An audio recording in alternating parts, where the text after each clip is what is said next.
Bon vespre a tothom. Comencem de manera puntual. Moltes gràcies per ser aquí. Des del Born ens plau d'una manera molt especial afegir-nos al seguit d'actes en homenatge a l'obra de Marcel Proust, que s'està duent a terme a tot Barcelona. De fet, en unes reunions preparatòries a les quals vam assistir al Born i representants de la Societat d'Amics de Proust, avui presents tant al públic com a la taula, algú s'exclamava de manera positiva, Valèria, que Barcelona, la ciutat de Barcelona, s'hagués sumat d'aquesta manera tan entusiasta a la commemoració del centenari de Marcel Proust, cosa que sembla que no s'ha donat en altres ciutats de l'Estat. Per tant, és una cosa a reflexionar-hi. Segur que portaria deduccions bastant interessants. Bé, creiem que en un centre de memòria les reflexions que porten altres disciplines no hi poden faltar i evidentment que l'obra de Proust ens aporta una reflexió molt especial sobre l'estructura de la memòria i a què incentiva la memòria.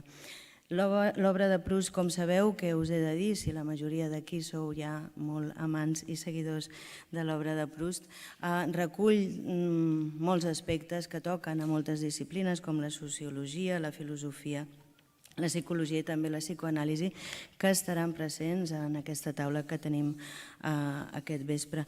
Hem cregut també necessari mostrar l'interès que portem des del Born a mostrar altres reflexions que sorgeixen d'altres disciplines respecte a la memòria, perquè sovint el que s'entén per memòria, quan ve ofert des d'una institució, se subsumeix o es limita al concepte memòria històrica, per tant donant-li sempre aquest àmbit social i polític que el té, però com bé sabeu la memòria també indueix a altres reflexions molt necessàries.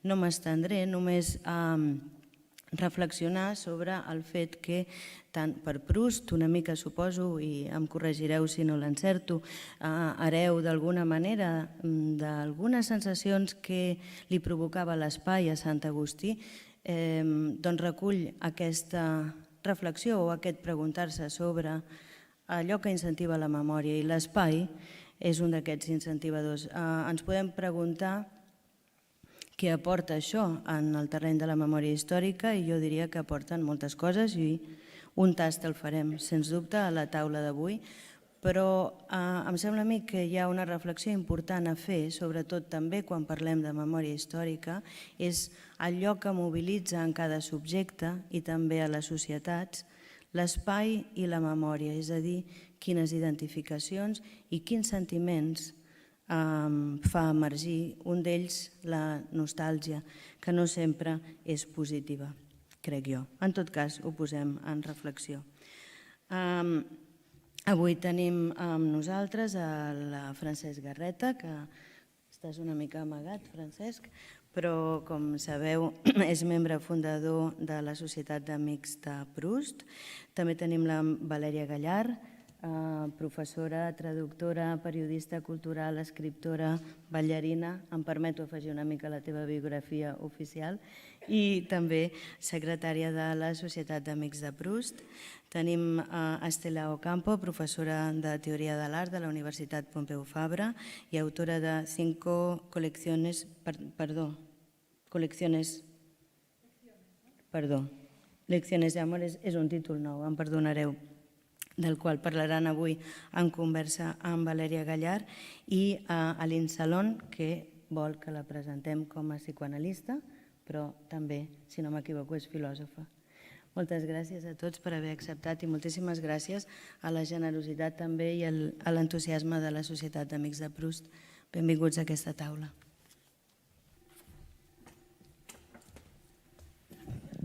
Bona nit i moltes gràcies per la vostra assistència. En primer lloc, permeteu-me que excusi l'assistència també aquí de l'Amadeu Cuito, que el president de la Societat d'Amics de Marcel Proust, que per una petita indisposició no ha pogut ser entre nosaltres. Bé, gràcies, repeteixo de nou, per estar aquí en aquest acte que commemora la mort de Marcel Proust en el seu centenari.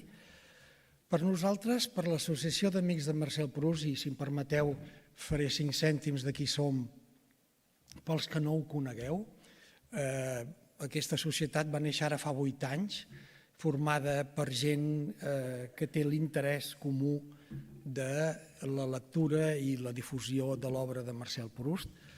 Ens reunim cada mes en la llibreria Laie, els participants, i en allà parlem de les novetats, dels intercanvis, de les accions que volem dur a terme.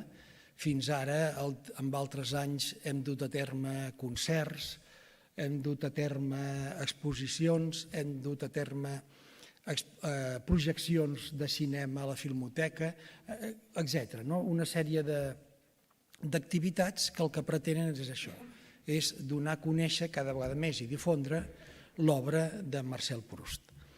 Aquesta societat, que com he dit es va fundar fa uns 8 anys a l'entorn o originada per la Biblioteca Proustiana de Ferran Cuito, que manté i promou i continua el seu fill Amadeu, va ajuntar tota aquesta sèrie de persones que en aquell moment potser l'inici va ser la coincidència de les dues traduccions que hi ha en curs, una de les quals ja acabada, i que va originar que altres persones s'hi ajuntessin i es formés aquesta societat que va creixent cada dia. Bé, nosaltres hem organitzat una sèrie d'actes aquest any amb la commemoració i amb el centenari de la mort de Marcel Proust i de veritat que ens ha encomanat un entusiasme que encara ens dura perquè no esperàvem pas el ressò que hi hauria a nivell mediàtic, a la premsa i als mitjans de comunicació, ràdio i televisió, que han difós aquesta commemoració. Ho hem centrat també molt en l'exposició que actualment hi ha a la Vila Cases del carrer Ausiàs Marc, a l'Espai Volart, una exposició que pel que no l'hagueu vist us convido a veure, que hi trobareu el que és el procés, l'aparició de l'obra de Proust a Catalunya i sobretot l'embolcall extraordinari de l'obra pictòrica de Marsans, de Lluís Marsans. Us convido a veure-la. De la mateixa manera que us convido a seguir els actes que encara queden pendents de celebrar, com és el de la Filmoteca i algun altre que potser... El de l'Ateneu, efectivament. Voldria recordar al mateix temps, ja que també vull agrair al Born, al Centre Cultural del Born que aculli aquest acte, que aquesta societat nostra va ser presentada justament aquí al Born, en aquest centre de memòria, en una altra sala que no és aquesta, però va ser aquí on vam començar a caminar. Una presentació, ara farà, si no m'equivoco, ja 8 anys. Bé, a la societat també editem un butlletí que traiem cada any, amb una sèrie de textos provinents de gent que ha llegit, de gent que ha estudiat, de gent que ha tractat des de diversos àmbits, perquè la societat està formada per persones d'àmbits molt diversos i que un cop a l'any també ens esforcem a que aparegui. Em sembla que res més. Dir, això sí, un parell de coses que em sembla importants. Aquest any, a més d'aquesta commemoració i coincidint-hi, s'acaba una de les traduccions que el Josep Maria Pinto ha estat fent durant aquests anys i que ha conclòs aquest any.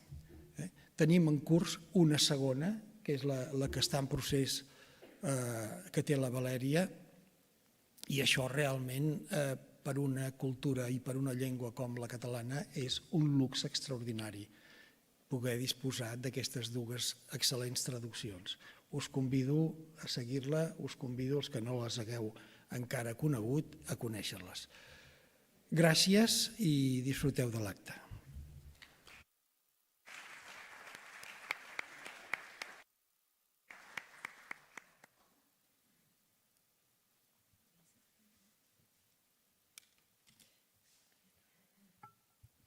Doncs, bé, d'entrada aquest acte tindrà dues parts bastant diferenciades. Una primera amb la conferència que farà l'Insalom, que és Proust con Freud, la memòria i sus intermitencias, que durarà una primera part, uns 20 minuts o així, ho hem de veure. I després, amb l'Estela Ocampo, farem una conversa per parlar d'aquest volum de Cartes Escogides de Marcel Proust i al final obrirem un torn de preguntes per, si voleu intervenir, posar preguntes a alguna de les dues i et dono la paraula, Lynn. Moltes gràcies. Agraeixo a Marta Marín Domine i al Centre de Cultura i Memòria del Born la seva invitació.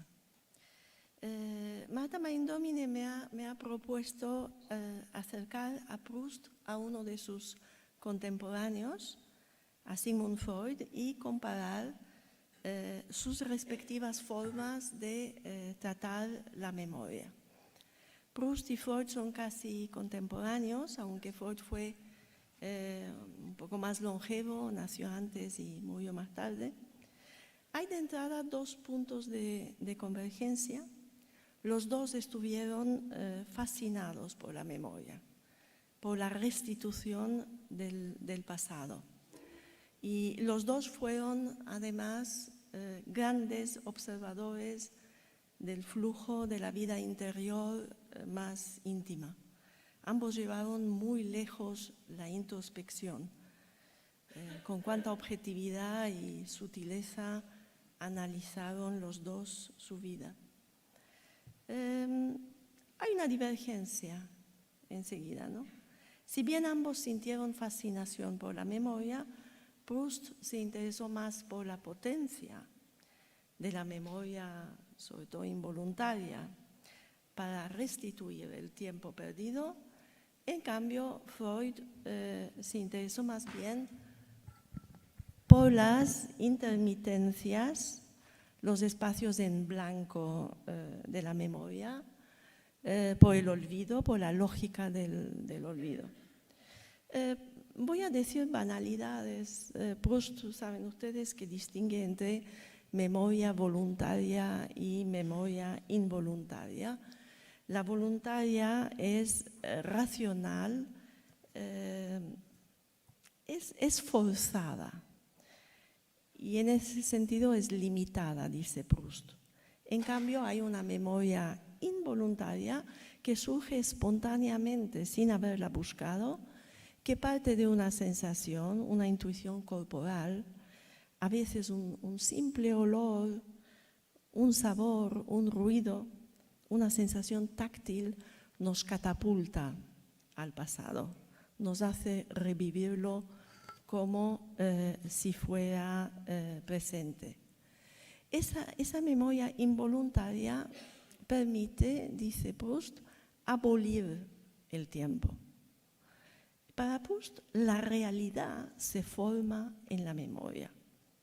Y aunque tenga que partir de una impresión, el presente es como si para Proust careciera de peso ontológico.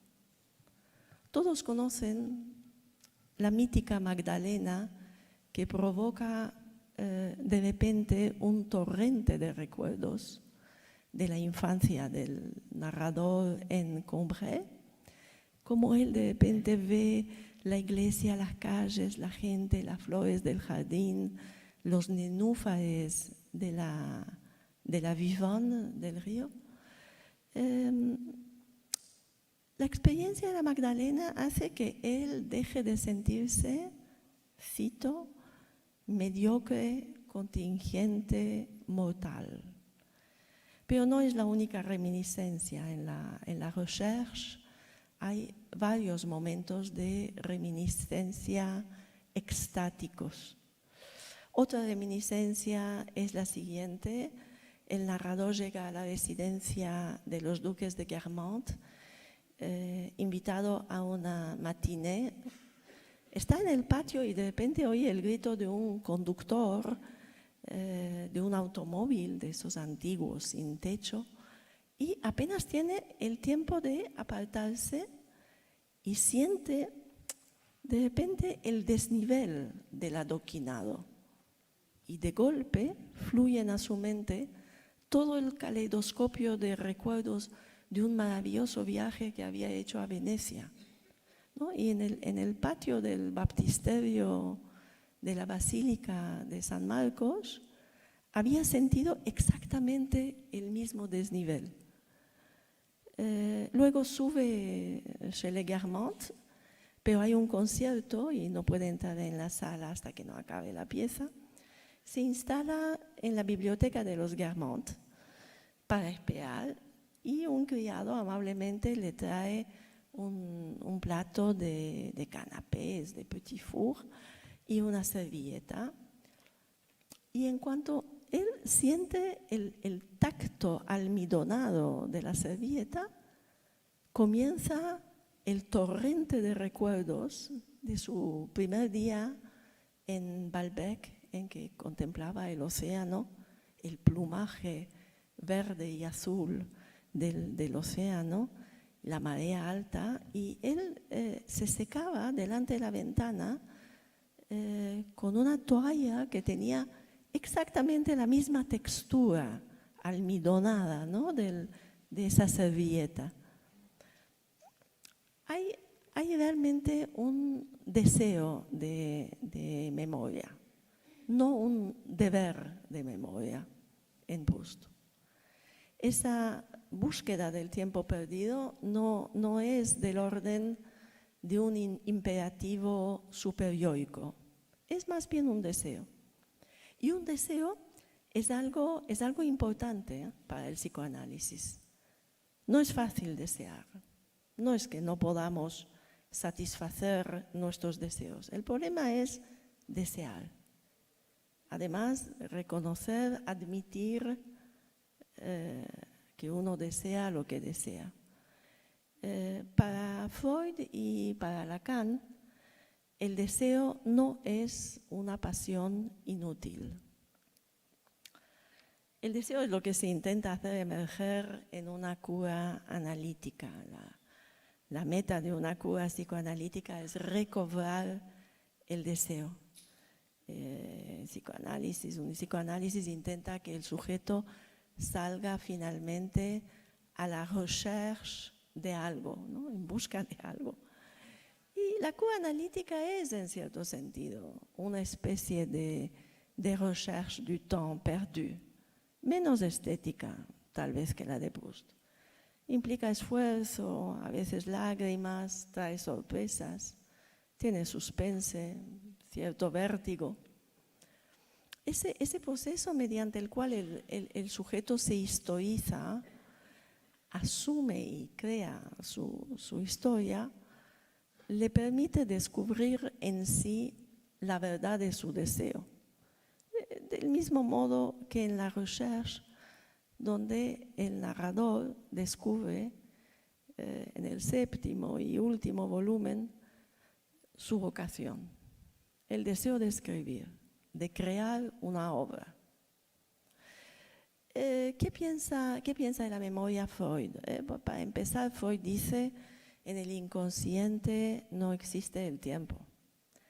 Las huellas mnémicas se conservan, ¿no? Ahora bien, Freud no confía en la veracidad de los recuerdos relatados. Hay amnesias. La amnesia es esencial en el sujeto dividido, ¿no? De hecho, uno de los modos de recordar amnésicamente es repetir, tropezar una y otra vez con la misma piedra, el mismo tipo de pareja, el mismo problema laboral, etcétera, ¿no? ¿Y cómo se las apaña el sujeto para encontrar la misma piedra? Es porque recuerda y olvida a la vez. Hay además falsos recuerdos que no son vividos, sino construidos a partir del relato de otros. Hay recuerdos encubridores que camuflan la escena crítica que el sujeto mantiene en amnesia reprimida. Y hay recuerdos retroactivos, après coup, Nachträglichkeit, dice Freud. Las reminiscencias de Proust parecen recuerdos après coup. Cuando el narrador en su infancia comía la magdalena empapada en té que le daba su tante Léonie, no tenía una experiencia de éxtasis. El narrador lo dice. Años más tarde, esa experiencia es reinterpretada como un momento de plenitud. Freud observa que a veces ocurre lo opuesto. A veces experiencias vividas de una forma inocua pueden convertirse a posteriori en traumáticas. Una huella amnémica explota como una bomba a veces después de mucho tiempo. Por ejemplo, a veces cuando hay abusos sexuales pasan décadas y luego se convierte ese recuerdo en algo traumático. El pasado está minado. La memoria es una dimensión del presente de la vida psíquica. Ahora bien, Freud señala que hay una circunstancia en la cual el sujeto se ve invadido por los recuerdos y a veces se vuelca tanto sobre el pasado que casi pierde el contacto con el presente. Y es cuando tiene que hacer un trabajo de duelo. El duelo por la pérdida de un ser querido implica un trabajo psíquico y no se hace con el olvido, sino que se hace con la memoria. Explica Freud en un texto que se titula Duelo y melancolía, que cuando se pierde a un ser querido, cada uno de los recuerdos es sucesivamente despertado y sobrecargado. Y después, solo después, la libido le es sustraída. Lo que me resultó inquietante en mi última lectura de la recherche, sobre todo de Le Temps Retrouvé y de La Prisonnière, es hasta qué punto es un texto empapado de melancolía. Proust dice: Un livre est un grand cimetière où, sur la plupart des tombes, on ne peut plus lire les noms effacés. Un libro es un gran cementerio donde, sobre la mayor parte de las tumbas, no se puede leer los nombres borrados. El libro como cementerio. ¿Por qué esa importancia otorgada a la memoria, al pasado, al tiempo perdido? ¿Por qué Proust está obsesionado con la fuga del tiempo? Sabemos que Proust dice en la recherche: les seuls véritables paradis sont les paradis qu'on a perdus. Los únicos verdaderos paraísos son los paraísos que hemos perdido. No voy a responder a la pregunta que acabo de plantear, aviso para que no se hagan ustedes ilusiones, pero reflexionaré un poco sobre eso. Para Proust, el presente no da de sí. La felicidad, la vida plena, no se puede construir a partir de las impresiones presentes, sino solo a partir de la memoria. Bueno, en términos psicoanalíticos, es la pérdida la que retroactivamente constituye el objeto. En todo caso, la recherche es la novela de la gran decepción. El narrador tiene una infancia mágica, vecinos misteriosos, glamurosos, du côté de Méséglise, du côté de Guermantes. Hay lugares maravillosos que él sueña con visitar, viajes por hacer, quiere ir a Venecia, a Balbec, y finalmente consigue introducirse en estos círculos aristocráticos y hacer esos viajes. Pero caen de su pedestal todos los personajes glamurosos de su juventud. Descubre el egoísmo de Gilbert, la dureza de la duquesa de Guermantes, la promiscuidad de Albertine y no digamos de Morel, lo patético de Charlus, la sumisión de Swann, la hauteur de Madame Verdurin se convierte en una Guermantes, etc. Encima todos envejecen y decaen aún más. El narrador acaba descubriendo que el tiempo devora poco a poco todo. Ve que el amor causa estragos. La amistad es más decepcionante todavía que el amor. Descubre la vacuidad de los placeres. Todo es tan decepcionante. El ser humano va de deseo en deseo, de dolor en dolor, de decepción en decepción, de añoranza en añoranza, de olvido en olvido, hasta que finalmente, por fin, prevalecen las emociones estéticas. La recherche es el drama de un ser que parte en busca de lo absoluto, pero descubre que solo el arte da acceso a ello. La vida no. El arte con A mayúscula es la única forma de abolir el tiempo, liberar al ser humano del tiempo, con T mayúscula. Le temps es la última palabra de la recherche, literalmente. En efecto, Freud y Lacan también piensan que el tiempo es fundamental. La vivencia más radical del sujeto es del tiempo. Cada sujeto es una forma de subjetivar el tiempo, de escapar al tiempo lógico. El sujeto huye al pasado, al futuro, o se instala en una eternidad inmóvil. Todas son formas de huida.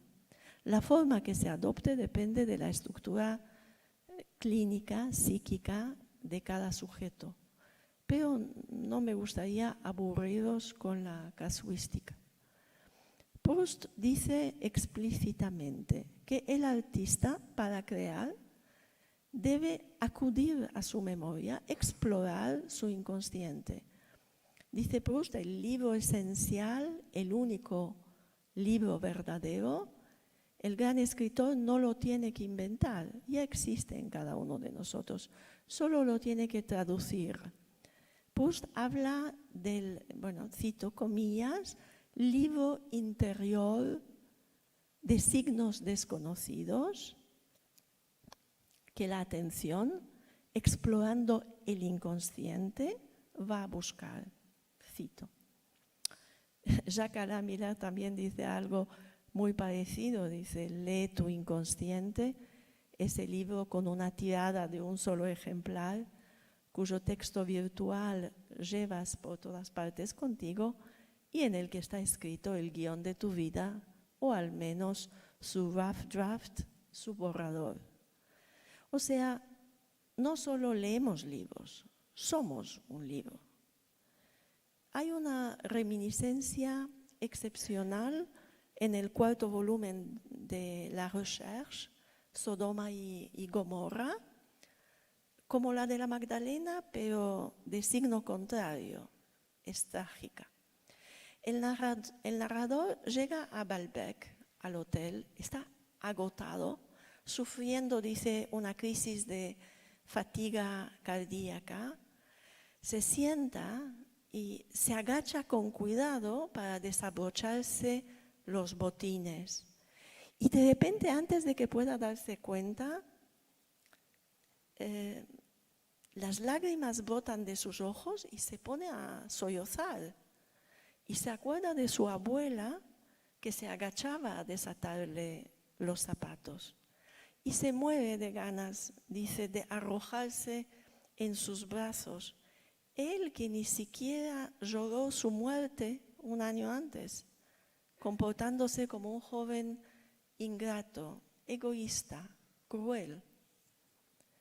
En el séptimo y último volumen, Le Temps Retrouvé, otra vez, cuando el narrador descubre su vocación, vuelve a acordarse de su querida abuela y se aflija de que ella no podrá ver que él finalmente ha encontrado su vocación, no podrá ver su obra publicada. Ella que tanto se preocupó por él, por su indolencia, dice, mon inaction, ma vie manquée, el fracaso de mi vida. Hay ahí un elemento autobiográfico. La familia y sobre todo la madre de Proust se preocupaba, le reprochaba su frivolidad, la vida mundana que llevaba, querían que se pusiera a trabajar. Y esto está ya en la segunda carta de la correspondencia seleccionada por Estela Ocampo. Proust comienza a escribir La Recherche después de la muerte de su madre. Esa muerte fue, más que todas las demás, una auténtica calamidad para él. Estaba extremadamente apegado a su madre. ¿No será La Recherche un trabajo de duelo? De ahí ese despliegue de recuerdos y reminiscencias en cascada. Pero ¿de quién hace Proust el duelo? ¿De su abuela, de su padre, de su madre, de Alfred Agostinelli, su amante que lo abandona y luego muere en un accidente como el personaje de Albertine? ¿O de sí mismo? Proust comienza a morir muy pronto.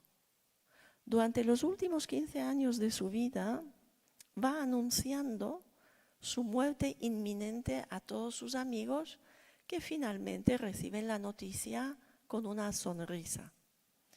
Una de sus amigas, Madame de Chevigné, bromea e inventa una palabra, le moribondage de Marcel, como el vagabundaje, el moribundaje de Marcel. Dice el narrador en La Prisonnière, la última novela corregida y reescrita por Proust, cuando él ya se encuentra muy mal, escribe: Cette idée de la mort s'installa définitivement en moi comme fait un amour. Esta idea de la muerte se instaló definitivamente en mí como lo hace un amor. Como un amor, ahí resuena la pulsión de muerte. Me llamó la atención el hecho de que cuando Proust comienza a agonizar, sigue escribiendo, hasta que llega un momento en que ya no puede escribir, se está muriendo, y entonces le dice a Celeste, su fiel criada: quiero añadir algunas notas al episodio. ¿Qué episodio? El de la muerte de Bergotte. Mientras Proust agoniza, quiere escribir su propia muerte. El episodio es el siguiente. El escritor Bergotte, a pesar de estar enfermo, se envuelve en 1000 bufandas, sale y va a una exposición de Vermeer. Tiene que ver una pintura, La vista de Delft. Y sobre todo quiere ver un detalle de esta pintura. Un petit pan de mur jaune. Un pequeño trozo de pared amarilla. Entra en el Museo Bergotte, se siente fatal, se marea. No le gustan los primeros cuadros que ve hasta que llega delante de La vista de Delft. Y encuentra el petit pan de mur. Piensa que es hermosísimo, que él debía haber escrito así. Debía haber puesto más capas de pintura como Vermeer. Y cae fulminado en el museo, ¿no? Primero en esos sillones circulares. Yo los recuerdo, en el Louvre habían de esos sillones circulares de terciopelo rojo y luego cae al suelo. Este episodio de la muerte de Bergot en la novela, la nota dictada a la criada, se perdió. Ese episodio tal vez fue desde un principio casi como un Kadish por su propia muerte. Lacan dice en el Seminario 7, la belleza es el último velo que oculta el horror. Proust hubiera dicho, no, yo quito, dice, ¿verdad? Estoy citando, quito el velo de insignificancia y fealdad para revelar el arte. Y la muerte es insignificante y fea. Freud más bien pensaría que él pretende cubrir el horror de la muerte con el arte, con su escritura. También hubiese aceptado que la muerte es insignificante y fea y por eso es horrorosa. Entonces, ¿el arte es el velo o lo que hay debajo del velo? Ahí divergen Proust y Freud. Por cierto, el último libro que leyó Freud cuando se estaba muriendo y dijo, este es exactamente el libro que necesitaba, fue La peau de chagrin, la piel de zapa de Balzac. Es también una tragedia del deseo.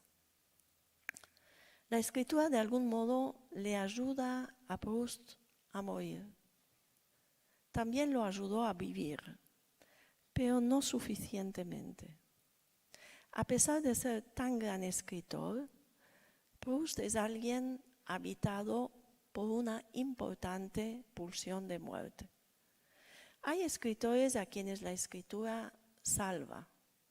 Para ellos cumple una función de estabilización, anudamiento, de symptôme con TH en términos lacanianos, como Joyce, por ejemplo. Proust, en cambio, se maltrata de 1000 maneras.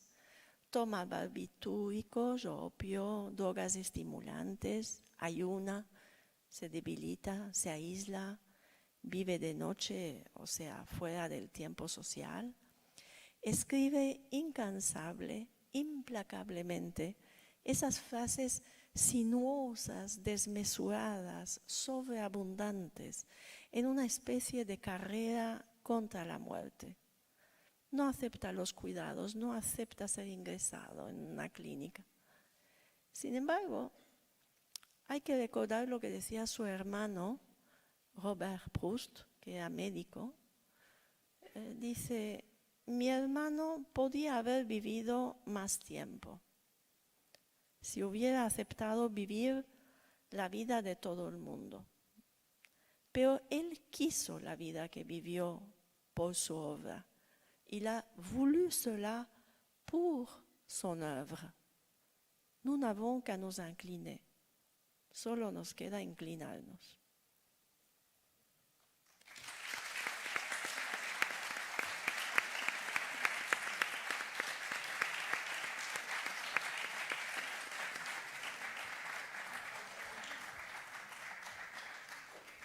Bueno, moltes gràcies, Celine.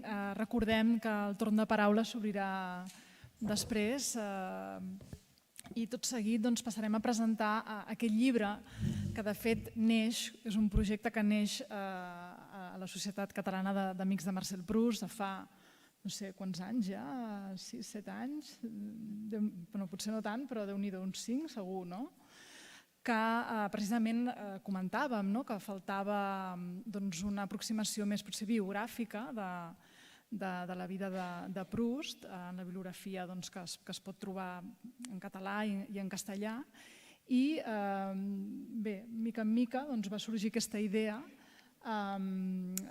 i l'Estela va assumir el repte de dur a terme aquesta tria de cartes que presentes en el pròleg com una autobiografia espiritual de Proust.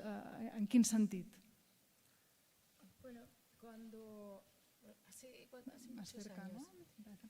Cuando estaba escribiendo.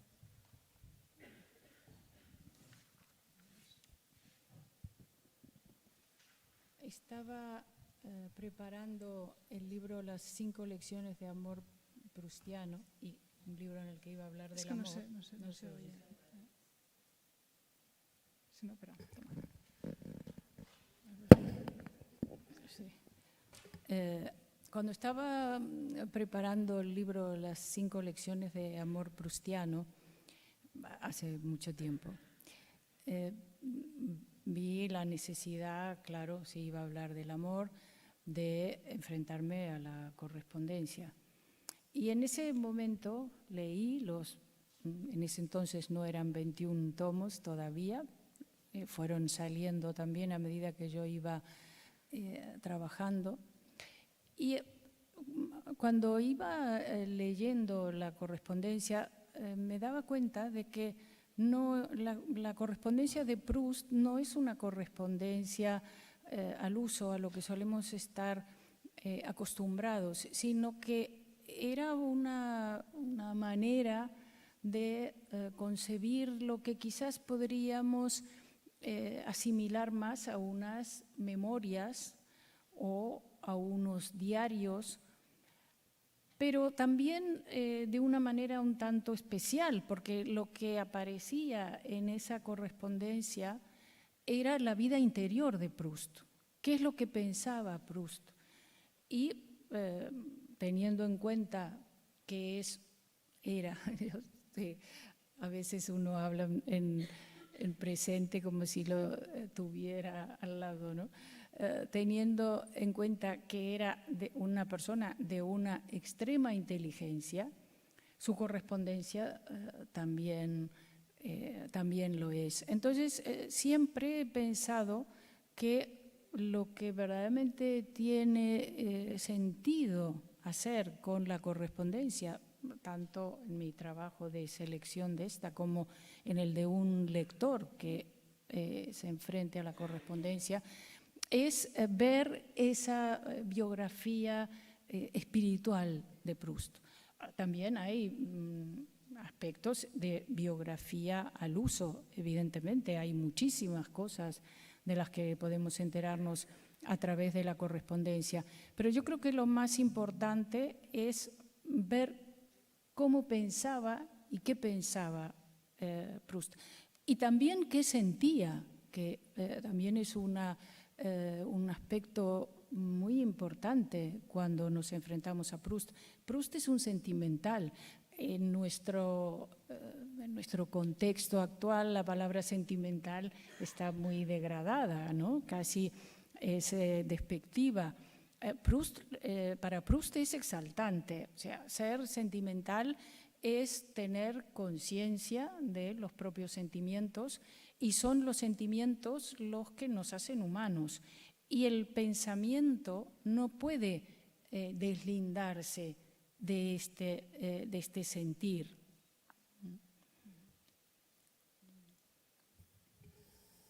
¿Y cómo has procedido? Porque, claro, son 21 volúmenes. ¿Cómo has hecho todo el proceso de selección? Supongo que ha sido tener que renunciar a unas cartas, otras sí, los has agrupado en cinco capítulos. Un poco cómo ha sido este proceso. Sí, cuando leí por primera vez la correspondencia, pensé que había unos temas que eran muy importantes en esa correspondencia, y esos temas son los que he querido que sean la guía de esta edición, pensando también que de alguna manera facilitan a un lector actual en castellano de esta edición, facilitan el acercamiento. Pensemos que en el caso de Proust estamos hablando de más de 5.000 cartas. Los estudiosos tampoco se ponen de acuerdo, porque luego ha habido algunas publicaciones parciales y bueno, a veces todavía siguen apareciendo cartas. Es un corpus inmenso. Por lo tanto, la selección es dificultosa. La verdad es que he ido de mayor a menor porque la edición en castellano tenía también sus limitaciones. No podía llevarle a la editorial un libro de 2000 páginas. Entonces he ido, bueno, tratando de hacer una sedimentación y de ir cada vez depurando más hasta llegar a lo que a mí me parecía que podía ser más significativo de este corpus de cartas. Estamos hablando de 179, ¿no? Al final, Sí, 179. sí. Y una de las cosas que comentas también en el prólogo es el hecho de que o sea, el lector no se encontrará la misma prosa que en la novela, ¿no? O sea, que no son cartas literarias. Esto igual puede sorprender. Bueno, a ver, esto lo quiero explicar un poco, ¿no? Lo que no vamos a encontrar es el Proust que vuelve una y otra vez sobre el mismo párrafo, que reescribe, porque evidentemente la carta tiene su sentido como algo espontáneo e inmediato. Y para Proust la correspondencia es una vinculación de tú a tú con un destinatario. Nunca piensa en que esas cartas pudieran quedar como parte de su obra, como hay muchos escritores que lo han pensado y lo piensan. A veces leemos una correspondencia y decimos, pues esta persona estaba pensando más que en el destinatario de la carta en dejar por escrito qué es lo que piensa de tal cosa o de tal otra. No es el caso de Proust. Proust siempre está escribiéndole a alguien y compartiendo algo. Ahora, esto no quiere decir, para mí, que las cartas no tengan un extremo cuidado literario.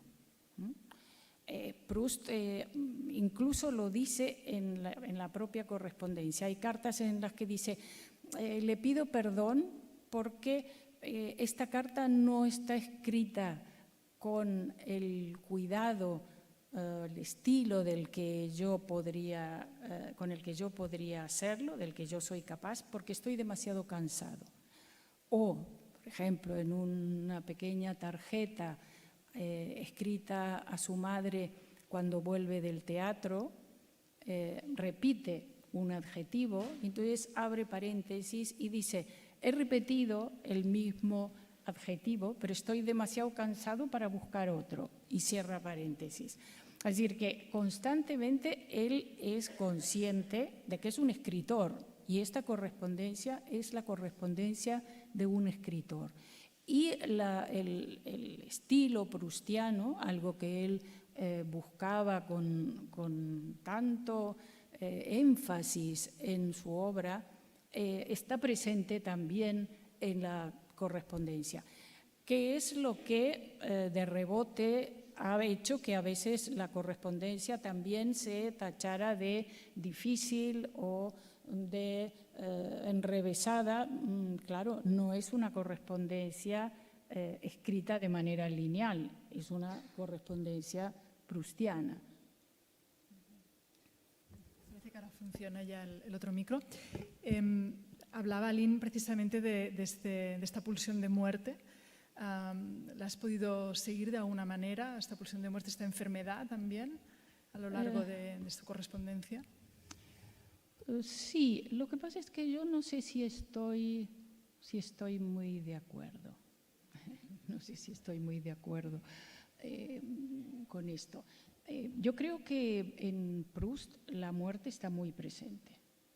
En esto estamos completamente de acuerdo, pero alguien que se sabe en el tiempo, que se sabe temporal, no puede no tener una conciencia de la muerte, y sobre todo en una persona de la inteligencia y de la profundidad de Proust.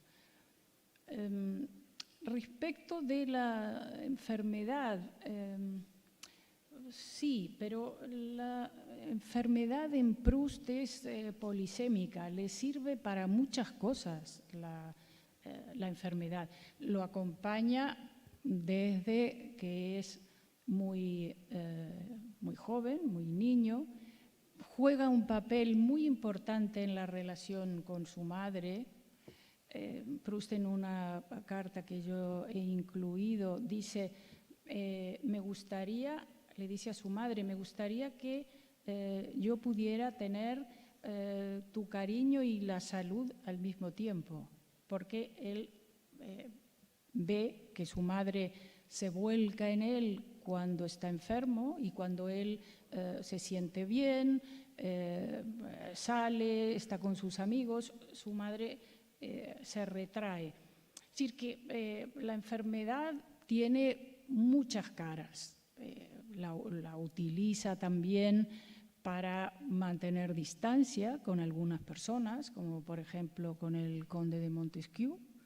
En la última parte de su relación, en la que Proust verdaderamente se ve sobrepasado por los constantes reproches, la constante recriminación de Montesquieu. Proust dice, bueno, es que estoy enfermo, es que hoy no me siento bien, y todo esto por cartas, es decir, las cartas refiriéndose a su enfermedad en realidad son una manera de poner distancia, porque en otros momentos pues prescinde de su enfermedad. Ahora, yendo más allá de esto, respecto de si su vida es siempre melancólica, hay una carta en la que Proust dice, pero no os confundáis, yo tengo muchos momentos de felicidad. Yo no me considero una persona desgraciada. Sí, una persona que hay cosas que no ha podido hacer porque la enfermedad no se lo ha permitido, pero en contrapartida he tenido una mayor profundidad de mi imaginación y de mi vida espiritual. Quizás lo planteo como duda. No sé si se puede afirmar que Proust no era una persona infeliz, como creo que tampoco podríamos afirmar lo contrario, ¿no? Pero no tengo la impresión de que hubiera sido llevado, digamos, por la mano de la muerte todo a lo largo de su vida. Lo que sí que está claro, y adviertes ya en el prólogo, que el lector no va a poder descubrir un poco más sobre su vida amorosa, ¿no? Porque era muy discreto. Sí, esto es algo curioso, porque uno dice, bueno, una persona que ha escrito tantas cartas, que se han conservado tantas cartas, seguramente habrá muchos detalles de su vida amorosa y desde luego no las hay. El mismo Proust en una carta le dice a un amigo, me agradecerás el pudor. Yo creo que la impudicia me horroriza todavía más que la perversión. Y hay veces que se está refiriendo a cuestiones que tampoco son especialmente escabrosas, ¿no? Pero que son muy íntimas, ¿no? Que pertenecen al mundo íntimo. No encontramos este tipo de cartas. Probablemente las haya escrito, tampoco lo sabremos porque no se han conservado. Cartas explícitas, amorosas explícitas, no sentimentales, porque de estas hay muchísimas y Proust habla de sus amores y habla de cómo los entiende, cómo los sufre, sino cartas de un ámbito más íntimo, erótico o sexual. De esto no encontramos absolutamente nada. También es cierto que Proust se cuidaba mucho de que estas cartas le fueran devueltas. Sí que sabemos, porque se han conservado algunas de estas cartas, en las que Proust dice, una vez que leas la carta, devuélvemela con la persona que la ha llevado en mano. No solamente devuélvemela, sino que además ponla en un sobre distinto del que has recibido y ciérrala. Es decir, que Proust no quiere que nada de esta comunicación, que podemos suponer erótica, pero ya digo, son suposiciones, se conozca. Y además, le han ayudado también. Él tuvo una relación amorosa con Lucien Daudet, y el propio Daudet destruyó todas las cartas que pudieran ser, entre comillas, comprometedoras. Probablemente le haya escrito a Alfred Agostinelli, digamos, su último gran amor, le haya escrito cartas que podrían ser de un tono más erótico. Él le dice a Agostinelli que se las devuelva, se supone que todas se las ha devuelto, y las que no le ha devuelto, su propia familia, la familia de Agostinelli, las destruye después de la muerte de Agostinelli. Y la familia de Reinaldo Hahn, el otro gran amor de Proust, hace lo propio con las cartas más comprometidas en este sentido. ¿Por qué Proust tiene esta actitud tan celosa de su intimidad? Yo creo que por una parte, por lo que él mismo dice, porque es una persona pudorosa.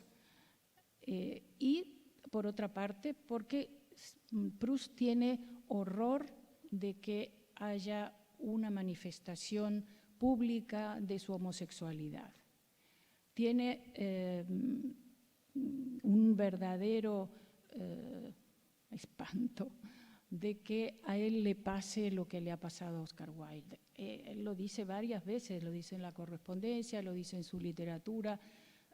Asumir públicamente la homosexualidad en esta sociedad te condena al ostracismo moral, al ostracismo artístico, y además, como dice en una carta a Vivesco, perjudicaría de una manera muy seria a mi familia. Entonces, estas cartas dirigidas, evidentemente, a amores masculinos, podían dejar por escrito una vertiente o una prueba clara de su homosexualidad. Yo creo que se combinan distintas cosas. Desde luego no me imaginaría nunca de mano de Proust una carta como la que puede salir de la mano de Joyce. Y otra faceta que has tratado a fondo es la reflexión que haces sobre su propia obra. En este sentido, ¿qué nos puedes contar, ¿no? ¿Cuál es la visión que tiene? ¿Cuál es su conciencia de lo que está haciendo? Sí, a mí esta parte me parece muy importante de su correspondencia. Evidentemente lo es para los estudiosos de Proust y para los académicos, es fundamental. Pero no solamente, también para un lector que se aproxime de una manera más espontánea a la correspondencia, tiene un gran interés. Porque tengamos varios elementos en cuenta. Primero, Proust concibe su novela como una unidad. Él mismo cuenta en su correspondencia que él ha escrito el primer tomo y el último, uno a continuación del otro, porque tiene toda la estructura de la novela en su cabeza. Pero la novela no ha podido salir publicada como una unidad. Ha tenido una cantidad de avatares, de diferencias con los editores, tomos publicados luego de su muerte. De manera que él se ve en la obligación de explicar que su novela es una unidad. ¿Y por qué pone tanto énfasis en esto? Porque él quiere que se vea, lo que explicaba muy bien Aline, esta importancia de la memoria involuntaria, esta recreación del mundo a través de la memoria, esta recreación del mundo a través del arte, y esto solo se ve en el discurrir completo de la novela. Entonces, una de las cosas que él más contradice en la correspondencia con los críticos es la idea de que se trate de unas memorias o de unas memorias de infancia. Y él dice, yo con mi salud tan frágil y el poco tiempo de vida que probablemente me quede, no me hubiera dedicado a contar mis memorias de infancia. Esto no tiene ningún sentido para mí, ningún valor. Yo lo que he querido es ir en búsqueda de la verdad. ¿Y de dónde sale esa verdad? Pues esa verdad sale del análisis, en última instancia, de uno mismo. Él se pone como ejemplo, pero dice, no solamente yo, todos los seres humanos aprendemos esta verdad de uno mismo. Y en este sentido, yo creo que también es un punto de unión con el psicoanálisis, ¿no? Que dice, bueno, la verdad de ti mismo, bueno, también de la filosofía griega ya, ¿no? Del noscete ipsum. La verdad surge del conocimiento de uno mismo. Entonces,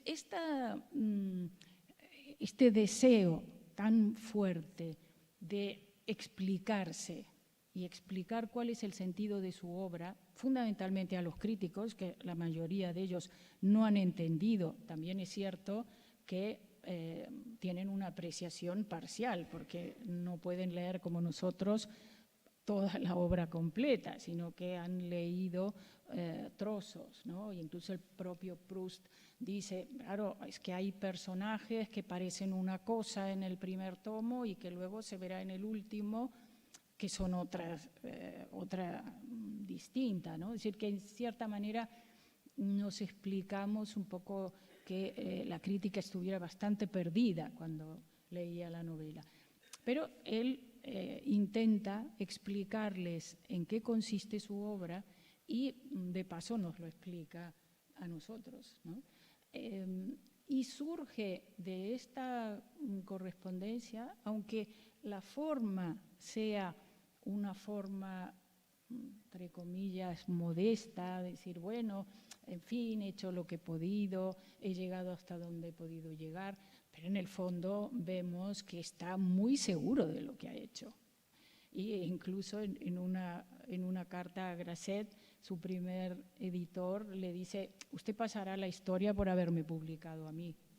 O sea, cosa que efectivamente ocurrió, porque si no, nadie conocería quién era el señor Grasset, que era un editor de verdadera poca monta, ¿no? O sea que esta parte de la correspondencia sobre su obra, yo creo que nos interesa de distintas maneras. Te hago una última pregunta antes de pasar la palabra a los asistentes, si quieren también pues, poner preguntas a Aline o a ti misma. Están recogidas las cartas de manera temática, pero ¿has podido captar alguna evolución a lo largo de la correspondencia? ¿Cómo va cambiando con el tiempo?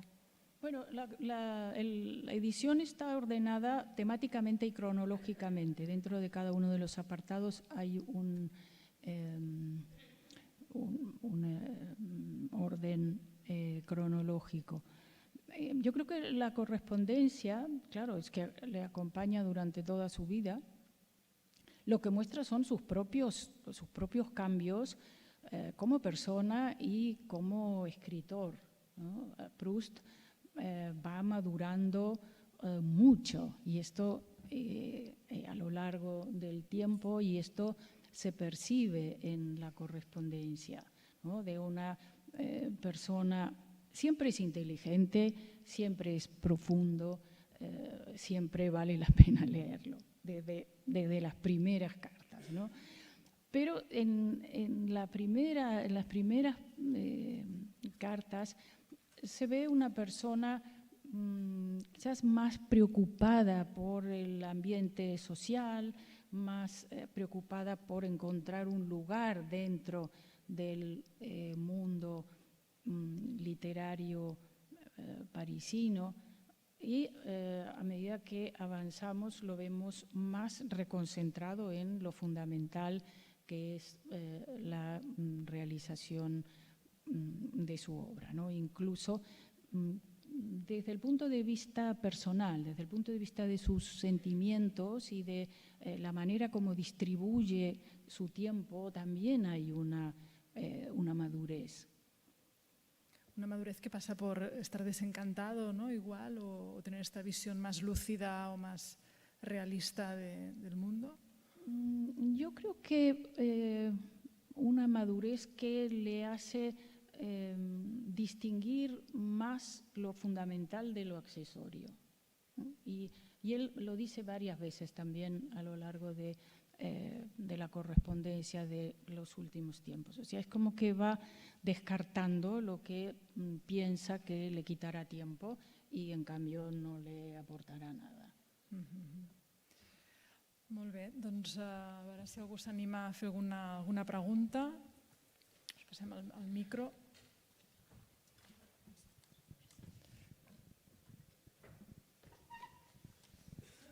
Sí, mira, ja anem per ell. Sí, moltes gràcies. Amador Ferrer, yo soy soci de la sociedad.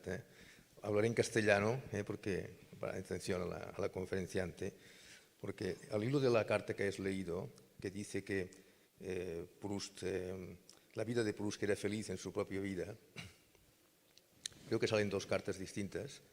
La idea de que la vida personal de Proust no tenía nada que ver con la obra, ¿no? Yo creo que es que Proust de alguna manera distingue muy claramente entre el autor y la obra. Es decir, una cosa es el autor, su vida cotidiana, su yo social o público, y otro lo que llama le moi profonde, ¿no? El yo profundo, ¿no?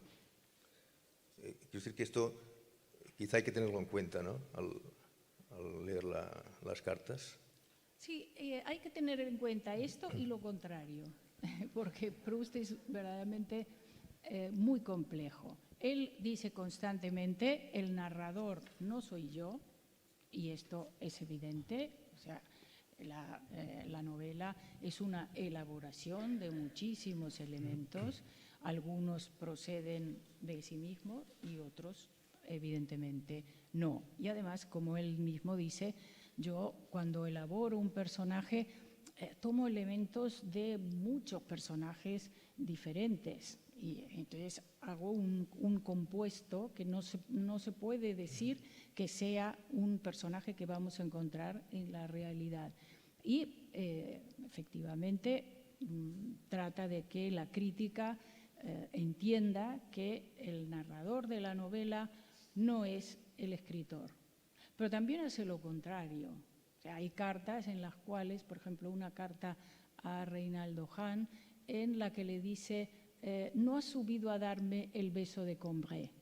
¿Qué es el beso de Combray? Es el episodio fundamental de su novela en el que su madre no sube a darle un beso de buenas noches porque ha llegado Swann y esto no le permite salir de la cena, y el personaje, el narrador pequeño, siente un verdadero ataque de angustia. Y cuando Proust dice no has venido a darme el beso de Combray, está diciendo lo que el narrador de la novela siente es lo que yo estoy sintiendo también. O sea, que la falta de la presencia del amado en la novela, en ese caso su madre, en el caso de Reinaldo Hahn, Reinaldo, la falta de presencia produce en el amante una verdadera angustia, y ahí pues vemos que lo que está haciendo es lo contrario, está utilizando una escena de su novela para aplicarla o para explicar su propia vida, ¿no? No, yo me refiero no solamente a la correspondencia, también la autobiografía, la biografía, los viajes, la búsqueda de los lugares donde vivió Proust, la visita al dormitorio en el Museo Carnavalet. Es decir, todos estos aspectos lo que nos dice es que no añaden nada a lo que ya está en la obra. Esto lo explica muy bien en Contre Sainte-Beuve, ¿no? Explica cómo la búsqueda de la persona real en realidad no nos hará añadir nada nuevo a lo que ya es el mensaje que está en la propia obra, ¿no? Lo digo porque al leer la correspondencia, que es la búsqueda en realidad del personaje, que nos da muchísimos elementos y muchos datos interesantísimos desde otro punto de vista, pero no nos añade nada a lo que él en realidad nos quiere transmitir en la recherche. Sí, yo entiendo perfectamente lo que dice y estoy de acuerdo. Ahora, yo creo que nos añade mucho, porque la correspondencia es pura literatura de Proust. Y cuando se leen determinadas cartas, uno ve que hay un gran escritor y un pensador inteligente. Es decir, que claro que, como usted muy bien dice, no se trata de ir a la correspondencia para ver tal o cual detalle. Por otro lado, hay muchas cosas que quedan, a pesar de los 21 tomos, completamente en la ambigüedad. No se puede afirmar. Ahora, la correspondencia de Proust es, a mi entender, y al entender de bastantes y sólidos críticos, una gran muestra de literatura proustiana. Sembla que hi havia una altra pregunta, no? Per aquí davant. Sí. Hola. Volia preguntar-vos com creieu que interpreta Proust el tema dels gelos, la gelosia. ¿Empiezo yo, Aline? Sí, mejor. Bueno, yo creo que para Proust es un tema fundamental. Proust considera, primero, que los celos son un componente consustancial del amor, por lo tanto, no es que haya conductas que desaten celos, que haya situaciones en las cuales aparezcan los celos. No, dice Proust, es que no puede haber amor. Cuando está hablando de amor, está hablando de un amor erótico, evidentemente, un amor posesivo. No puede haber amor sin los celos. Y los celos son el gran sentimiento de la recherche. Todos los personajes, todos los amantes de la recherche sufren tremendamente a causa de los celos.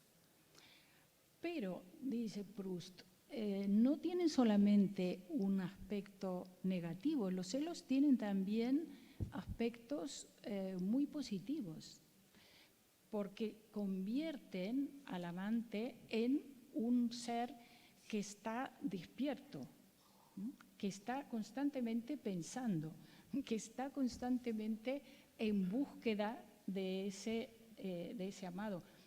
Claro, lo que es tremendo es que estos celos no se pueden apaciguar nunca, porque en la medida en que son consustanciales y que solo se apaciguarían si el amante consiguiera saber todo del amante y estar absolutamente seguro del amante, cosa que es completamente imposible, entonces los celos producirán siempre sufrimiento, que es el gran sufrimiento de todos los personajes de la recherche, desde el punto de vista del amor, ¿no? Lo es de Swann, que es el prototipo del amante celoso, pero lo es también del narrador respecto de Albertine, lo es de Charlus, e incluso hay un pasaje muy expresivo en la recherche en donde Proust dice: este personaje que era completamente plano, que nunca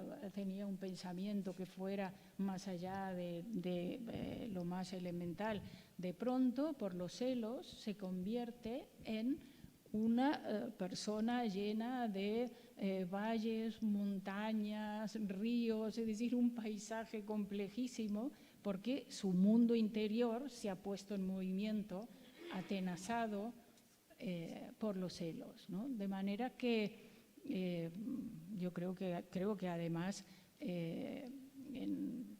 Proust hace una fenomenología de los celos en la recherche impresionante, ¿no? Yo creo que lo dice todo respecto de los celos. Y dice incluso una cosa que a mí me parece extremadamente interesante, que de alguna manera podemos relacionar con el Otelo de Shakespeare también, que dice: los celos son previos a encontrar aquello que supuestamente los desencadena. O sea, primero se tienen celos y luego se encuentra, como el caso del pañuelo de Desdémona, ¿no? Luego se encuentra aquel elemento que comprobará que se tenía razón, que efectivamente el amante el amado era infiel y por lo tanto estaban justificados los celos, ¿no? Sí, Aline, sí. Me gustaría agregar alguna cosa sobre la cuestión de los celos. Lo esencial ya lo ha explicado Estela Ocampo. Llama mucho la atención cómo el narrador prácticamente está dejando de amar a Albertine, salvo cuando ella de algún modo despierta sus celos. Es decir, que está el orden invertido. No es que el amor genere celos, sino que los celos parecen generar el amor, ¿no? Entonces, claro, desde un punto de vista psicoanalítico, no literario, habría que pensar que de algún modo el sujeto que tiene celos y luego ama, tiene un deseo desfalleciente. Pierde el interés en Albertine. Enseguida empieza a encontrarle que le ha salido un grano en la cara, que su cutis ya no es tan transparente, ella ya no le acaba de convencer, parece demasiado frívola, tontita. Entonces uno ve cómo el deseo de ese hombre va desfalleciendo y llega un momento en que pone su propio deseo en el lugar del de ella. Ella, ¿qué es lo que quiere? ¿Por quién se interesa? Oh, eso es lo que tenía. Oh, mil disculpas. Entonces, es como si él ya no deseara, sino que esperara a ver qué es lo que, a quién Albertine desea, ¿no? La colocara a ella como en el lugar del sujeto del deseo. Bueno, este es el drama del deseo, ¿verdad? Que es desfalleciente y es muy difícil de sostener. Y en una pareja, pues, es tan fácil proyectar la castración sobre el otro y verle todos los defectos al otro. Mientras tanto, uno queda como un sujeto completo. Por lo demás, bueno, yo casi que no me atrevo a relacionar esa cuestión de los celos con la vida personal y privada de Proust después de lo que ha comentado el señor de la Asociación d'Amics de Proust, pero bueno, ya que estoy aquí y me han invitado, pues meteré un poco la pata. Digamos, me llamó mucho la atención que más allá de los celos, hay como un afán de control extremado del otro, ¿no? No es simplemente que le dé rabia, que le guste fulanita o menganito, sino que quiere saber, quiere poseerla, quiere saber en cada instante qué es lo que Albertine hace. Hay algo para él insoportable en la alteridad de Albertine. El hecho de que ella sea otra persona y que tenga su vida, su goce. Y eso de algún modo, remite un poco al vínculo que tenía Marcel Proust con su madre. La madre era extremadamente controladora.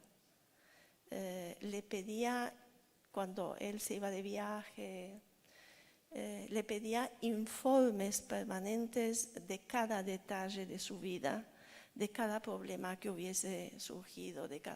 Pero no quiero ponerme impúdica, pero les aseguro que es muy llamativo y escandaloso hasta qué punto esta madre pretendía controlar todo lo que hacía su hijo, incluso en el baño. Sí, es muy cierto esto que comentas y evidentemente la relación con su madre forja mucho de lo que es la vida espiritual de Proust. Esto es evidente. Y este deseo, esta necesidad de saber todo, que tú citabas muy bien respecto de Albertine, lo dice Proust respecto de la relación con Reinaldo Hahn. Hay una carta en la que le dice: cuando me dijiste que no me ibas a contar nada, fue la peor estocada que podías haberme dado, porque yo lo que necesito es que yo pueda saber todo de ti, que pueda conocer absolutamente todo de lo que haces, de lo que pienses, de lo que sientes. O sea, este deseo de conocimiento a ultranza, que es en última instancia una manera de poder sobre el otro, como este conocimiento que la madre de Proust quería tener de lo que hacía su hijo, era también una manera de poder sobre él, ¿no?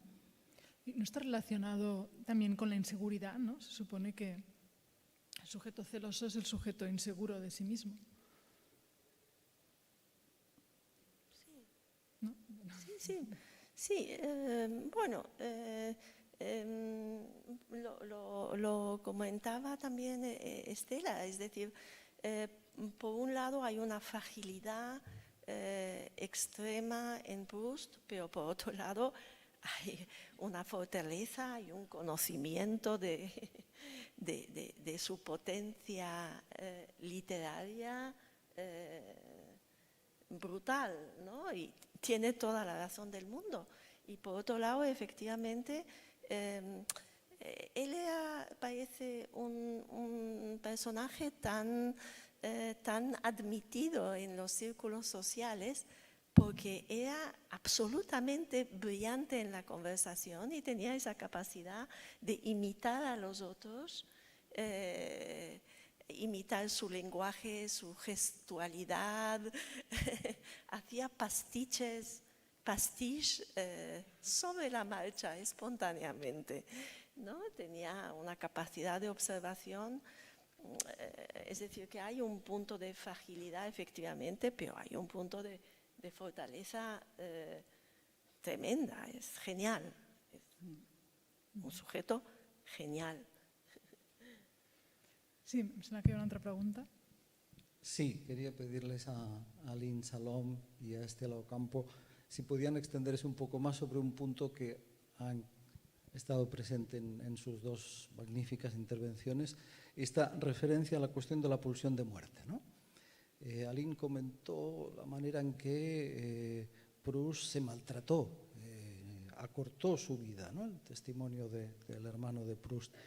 Entiendo, a partir de lo que comentaba Aline, que ese fue el precio que pagó, o formó parte del precio que pagó, para sostener eso que al parecer fue un punto de inflexión en su vida, un momento crucial, el momento en que pudo instituir una operación fundamental, que es formular ese deseo de producir una obra. Porque ahí hay algo de lo vivo del sujeto, el deseo es lo vivo del sujeto. Y que probablemente eso fue lo que protegió a Proust de lo mortífero de la melancolía, ¿no? Conocemos esas expresiones de Freud, la melancolía, en la melancolía la sombra del objeto perdido cae sobre el sujeto y le lleva al final, eventualmente, hasta encarnar ese objeto perdido en la muerte, ¿no? En Freud la melancolía es el fracaso del trabajo, del duelo, de esa operación por la cual el sujeto puede ir desanudando la catexia que une a cada uno de esos recuerdos. En Proust hay esa obsesión, como decías, por deslegitimar el presente y investir el pasado, ¿no?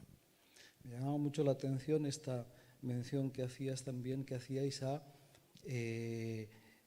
como esa elección, la enfermedad como el pasaporte para la presencia y el amor de la madre, ¿no? Una versión extrema de eso que Freud también llamó el beneficio secundario de la enfermedad. Sí, estoy enfermo, pero me libro de ir a clase, o estoy enfermo, pero tengo el amor de la madre, ¿no? Bueno, simplemente esta cuestión, ¿no? Como que la idea central que me quedó es como que la obra, el talento, y más que el talento, el genio de Proust, ¿no? Y la posibilidad de producir esa operación, es formular ese deseo y agarrarse a él, fue lo que lo mantuvo vivo y lo protegió de la auténtica melancolía, ¿no? Entonces, si podían comentar algo más sobre esta discrepancia que parecía en relación a la cuestión de la pulsión de muerte.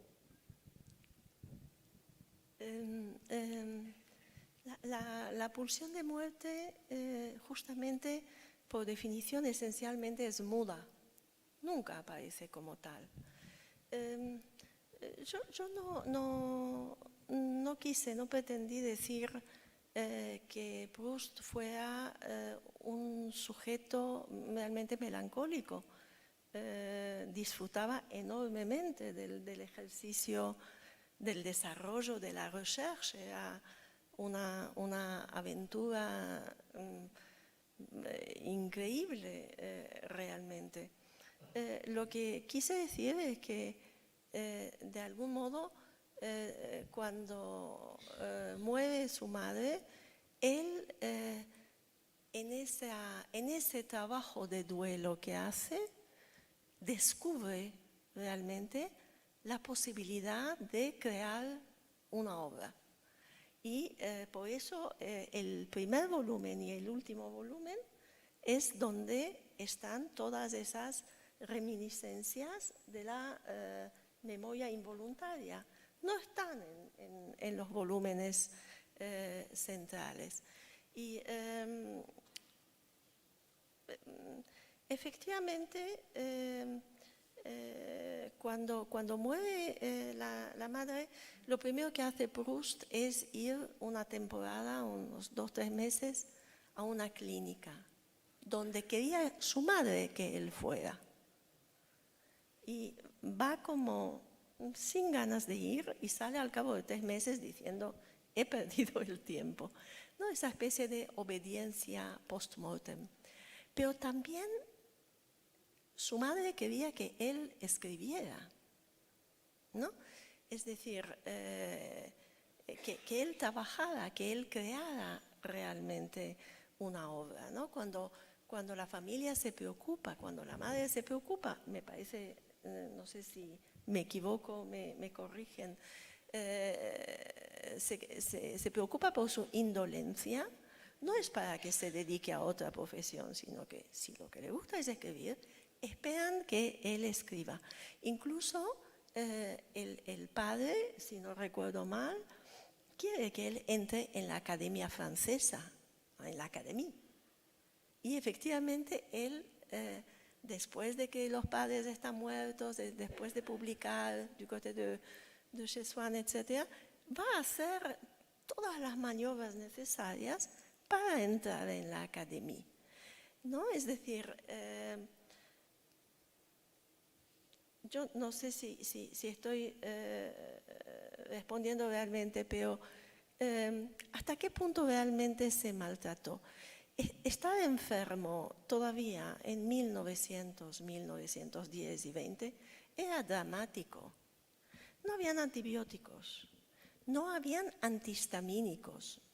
Yo soy alérgica. Si no fuera por los antihistamínicos, no quiero pensar, no estaría aquí hablando sin estornudar, ¿no? Era una situación difícil. Los tratamientos a los cuales Proust fue sometido de pequeño por culpa del asma, la alergia, eran absolutamente nefastos. Hay buenas razones para que Proust pusiera en duda la capacidad de los médicos de atenderle y curarle. Ahora bien, aún así, su aislamiento, comentaban cómo utilizaba la excusa de la enfermedad para no ver a Montesquieu. Efectivamente, su aislamiento no fue realmente positivo. Perdió eso que explica al principio de la recherche, en la primera fase cuando dice, yo me iba a dormir muy temprano y en cuanto la vela se apagaba, yo me quedaba dormido inmediatamente. De modo que al cabo de media hora me despertaba diciendo, il est temps de m'endormir. Me tendría que dormir, ¿no? Ya se ve el retraso que lleva la conciencia. Pero el tema de la incapacidad de dormir es algo que tiene que ver no solamente con el drama del beso que le tiene que dar la madre, sino que es algo que sigue toda la vida. Él era capaz de quedarse 24 horas, 48 horas despierto a base de estimulantes y luego, cuando tenía que dormirse, tenía que tomarse un barbitúrico. Es todo tan ambiguo, no es blanco y negro. ¿No? Hay dificultades de la época, del momento, de la medicina del momento, y hay un punto en que esa persona pierde completamente el tiempo social, los ciclos circadianos, vive de noche, tiene a la criada, ¿no? a sus empleados viviendo de noche y a un ritmo absolutamente libre. Salvo que la libertad es difícil, ¿no? Claro, si hay algo que no cabe ninguna duda es que Proust llevaba una vida muy extravagante. Esto es evidente. Pero también tenía a su alrededor gente que seguía ese ritmo de vida extravagante, porque sus amigos más próximos estaban acostumbrados a que él los llamara a las 12 de la noche y les dijera, ven a visitarme. Y entonces a la 1 de la mañana estaban a su cabecera para acompañarlo a cenar, una cena que a lo mejor era un desayuno. Es decir, que Proust sí efectivamente tenía una vida muy distinta de la vida de una persona normal, pero es que nunca fue una persona normal, entre comillas, sea esto lo que sea, y tampoco quiso serlo, pero es que consiguió que a su alrededor sus amigos y las personas que verdaderamente le interesaban siguieran su propia vida, ¿no? Y respecto de lo de la madre que comentaba Aline, aunque esto de hablar, sacar tantas conclusiones de aspectos más psicológicos, a veces dan un poco de pudor, ¿no? Porque, bueno, como decía Deleuze, es que la persona no está aquí para que podamos hablar en estos términos, ¿no? Pero bueno, salvando todas las cuestiones más serias, yo pienso que la muerte de la madre es, por un lado, sí, efectivamente, como dice Aline, él dice, cuando murió mi madre, dice una carta, una parte del Petit Marcel se murió con ella. Evidentemente hay un proceso de duelo, un proceso melancólico muy importante, pero también en cierta manera es una liberación. Si nosotros tenemos en cuenta lo que es la actividad literaria de Proust, cuando se muere su madre, él decide que ya no traducirá nunca más, porque la traducción de Raskin que hacía junto con su madre, que supuestamente él tenía que continuar, dijo, pues se ha muerto mi madre, yo no traduzco más, yo escribo. Y allí comienza entonces la gestación de la novela. Es decir, que Proust de alguna manera se libera de esa presencia un tanto impositiva de la madre respecto de lo que tenía que ser su carrera y su vida literaria. Bueno, si os parece, podríamos estar hablando montón de toda la tiempo. noche, pero tenemos que cerrar el acto. Muchísimas gràcies a Aline Salón, Estela Ocampo, per la presentació d'aquest llibre publicat per Acantilado. I bé, fins una altra. Moltes gràcies.